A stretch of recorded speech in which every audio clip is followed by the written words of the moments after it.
Lo yang gak peduli kasusnya Raja Ampat, please kali ini lo harus peduli. Kenapa gue bilang kayak gitu? Lo tahu gak sih kalau Raja Ampat itu salah satu keindahan Indonesia yang sangat dikagumin di berbagai negara. Gue sendiri pengen banget bisa ke Raja Ampat. Gue sendiri punya cita-cita bisa ke Raja Ampat.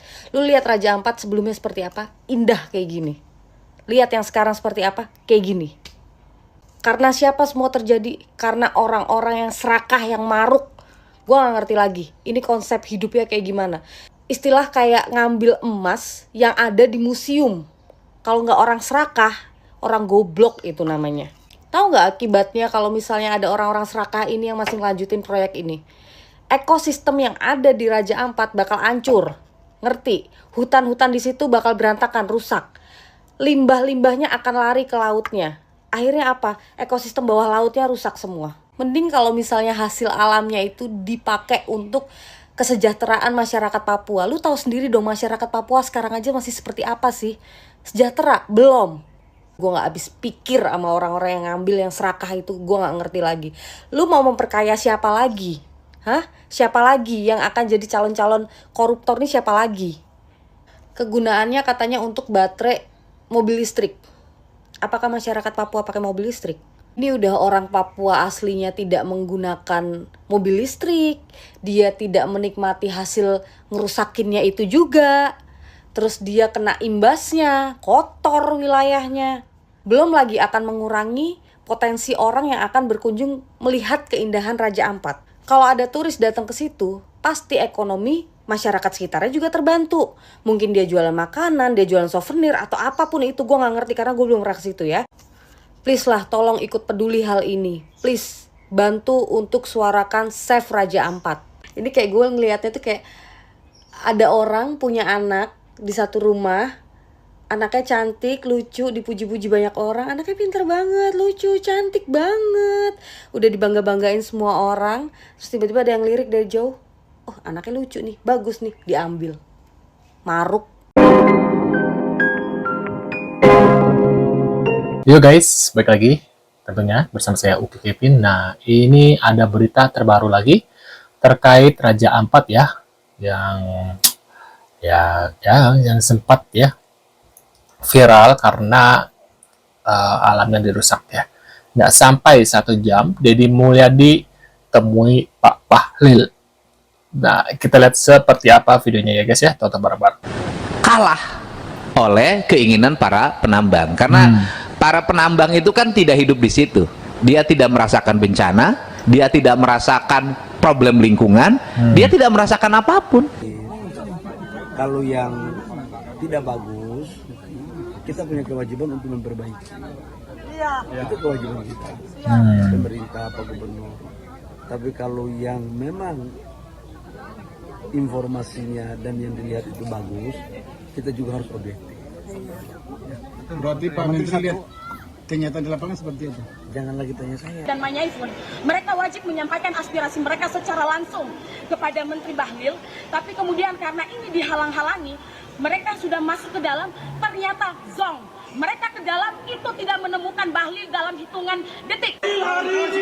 Menipu rakyat Indonesia. Waduh.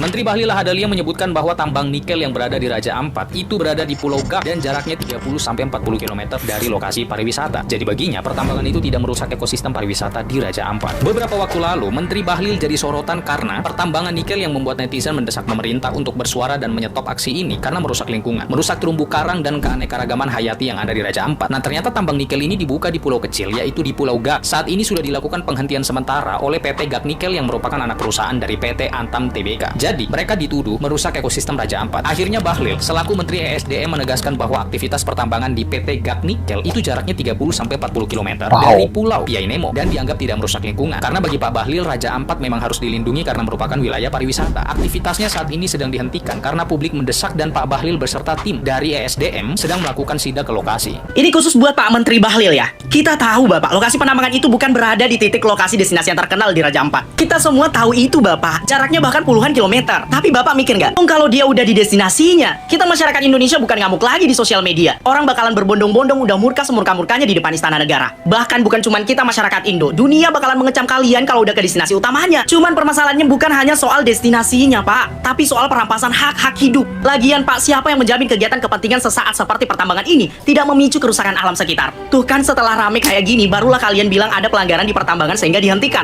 Padahal ini sudah sejak 2017 izin dikeluarkan. Pertanyaannya, kok berani banget memberikan izin? Observasi seperti apa yang dilakukan Bapak? Baru menemukan pelanggaran atau takut kena sanksi dan dikatakan telah cacat hukum? Saya hanya bertanya ya Pak, entahlah apakah menteri-menteri terkait sebelumnya mengetahui dan ikut observasi atau hanya asal ACC saja. Yang pada intinya, lagi-lagi alam yang menjadi korbannya. Sudah sejak lama Papua diincar oleh oknum investor-investor serakah yang selalu menganggap Papua tanah kosong. Padahal bukan Papua yang kosong, tapi nurani mereka yang nyatanya. So peduli kamu dengan Sep Raja Ampat? Bukannya itu tentang ekonomi bangsa agar meningkat dan tanah Papua akan terus dikosongkan dengan alat berat.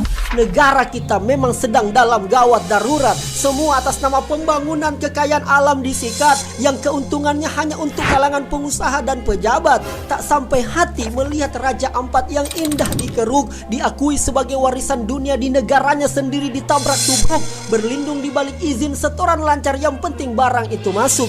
Memang cuan dalam dunia tambang sungguh menggoda. Urusan nikel kita yang terbesar di dunia, bisnis yang berlipat ganda. Tapi mengorbankan alam sekelas Raja Ampat ini bukan urusan bercanda. Di sana tersimpan 75% spesies laut dunia dan 1.500 spesies. Masya Allah, indah banget ya tuh, lihat 150 spesies ikan guys. Ikan, 540 jenis karang dan 47 spesies mamalia yang masih bertahan, ditambah 274 spesies burung yang menambah keindahan. Rakyat sejahtera, ekonomi bertumbuh tujuan dari pertambangan, tapi jangan sampai merusak dan mengorbankan lingkungan, apalagi sebuah kawasan wisata yang menyajikan pemandangan. Tolong Bapak Presiden dan juga Bapak Menteri, kalau Bapak ditanya apa yang Bapak banggakan dari ini negeri, jawabannya hanya enaknya makanan dan alam yang asri. Mau banggakan pejabat masih sibuk perkaya diri, mau banggakan fasilitas masih banyak yang dikorupsi. Lalu apa? Masyarakat tak tahu kalau dikasih jawaban hilirisasi. Kita tidak butuh sosok pahlawan yang muncul kesiangan, tiba-tiba menghentikan sementara padahal dari awal sudah ketahuan. Kita butuh tambang yang masyarakatnya disejahterakan, bukan alam dan nasibnya yang dihancurkan. Raja Ampat, tempat sebagus ini mau dijadikan tambang nikel. Coba, sayang sekali ya, sayang sekali. Aku pernah punya cita-cita kemarin mau ke sana. Cuman kalau dari kota Medan, aku kemarin cek kalau nggak salah itu butuh penerbangan 3 kali dan 1 kali kapal laut untuk sampai di sana gitu loh. Memang mahal sekali biaya untuk ke sana, tapi memang jadi cita-cita, pengen kali aku ke sana kemarin itu. Sampai sekarang juga masih pengen sampai ke sana karena di sana itu cantik sekali tempatnya di Raja Ampat itu, ya. Lokasinya yang pemandangannya yang luar biasa bagus, wisata airnya, wisata lautnya di sana, ikan-ikannya yang luar biasa, terumbu karangnya yang cantik luar biasa di sana, bisa diving, bisa lihat kekayaan laut kita. Mungkin pemerintahan Indonesia, Kementerian Pariwisata bisa membuat terobosan aja yang lebih baik agar pariwisata di sana itu mungkin bisa lebih dapat, bisa lebih banyak yang berkunjung ke sana dengan mungkin tiket yang lebih murah atau tiket yang lebih langsung ke sana agar pendapatan daerah di sana itu bisa jadi lebih baik karena lebih banyaknya pariwisata yang lebih banyak bisa sampai ke sana gitu loh daripada dijadikan tambang nikel. Gimana menurut kalian? Kalau gak gara-gara orang ini teriak Papua bukan tanah kosong, kita gak akan tahu bahwa Raja Ampat sedang dikerot untuk pertambangan nikel yang ngerusak Raja Ampat. Dan yang jadi pertanyaan, siapa yang ngizinin? Kalau tambang itu gak ada surat izin, bisa langsung diciduk. Tapi ini surat izinnya keluar ke sekelas bupatinya, sekelas gubernurnya, dan menteri-menteri terkait di bagian itu kok bisa di ACC gitu loh. Sekarang gue tanya deh sama kalian semua, ini analogi ya. Apa sih yang bisa dibanggain di Indonesia ketika lu lagi ketemu turis di luar negeri? Makanan sama alamnya. Sisanya apa yang mau dibanggain? Pemerintahannya, fasilitasnya, jalannya. Enggak sadar tak kemarin sekelas IKN yang udah dibilang itu paru-paru dunia Kalimantan dijadiin pusat pemerintahan. Yang sekarang gua nggak tahu kabarnya IKN gimana. Tapi lu lihat video orang-orang hutan yang keluar dari hutan, lahannya dibakar untuk pembangunan ini itu. Sekarang Raja Ampat dikerok, nanti ada lagi masalah terumbu karangnya, ikannya, habitat penyu dan lain sebagainya. Ikan-ikan ada 2000 jenis ikan di situ lebih yang bakal rusak gara-gara penambangan ini.